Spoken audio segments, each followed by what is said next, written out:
Umani ng papuri at matinding atensyon si Eman Bacosa matapos kumalat online ang kanyang bagong look na agad na ikinahanga ng maraming fans.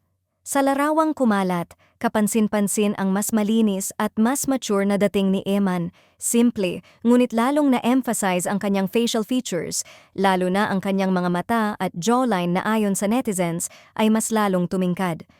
Maraming fans ang nagsabing bagay na bagay kay Eman ang kanyang bagong estilo dahil mas lumabas ang kanyang natural na karisma at confidence.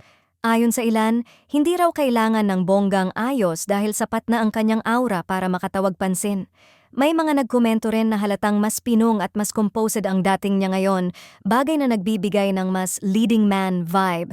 Dahil dito, mas lalo pang humanga ang fans, hindi lamang sa pisikal na anyo ni Eman, kundi pati na rin sa kanyang overall presence. May mga nagsabing ang pagbabago sa kanyang look ay reflection din ng kanyang personal growth at pagiging mas handa sa mas malalaking oportunidad, maging sa content creation man o sa mas seryosong proyekto sa hinaharap.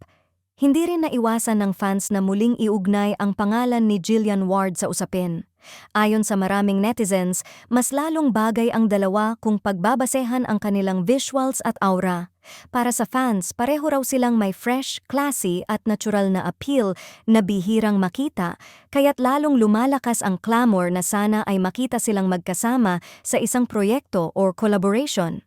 May ilan pang nagsabi na kung sakaling magkasama sina Eman at Jillian sa isang project, siguradong magiging patok ito dahil bukod sa visuals, pareho silang may disiplina at respeto sa kanilang ginagawa. Para sa fans, hindi lang daw ito usapin ng kilig kundi ng compatibility sa image at professionalism. Habang wala pang kumpirmasyon sa anumang proyekto o collaboration, malinaw na ang simpleng pagbabago sa kanyang estilo ay sapat na upang mas lalong patibayin ang suporta at paghanga ng fans at panatilihing buhay ang excitement sa kung ano pa ang susunod para sa kanya.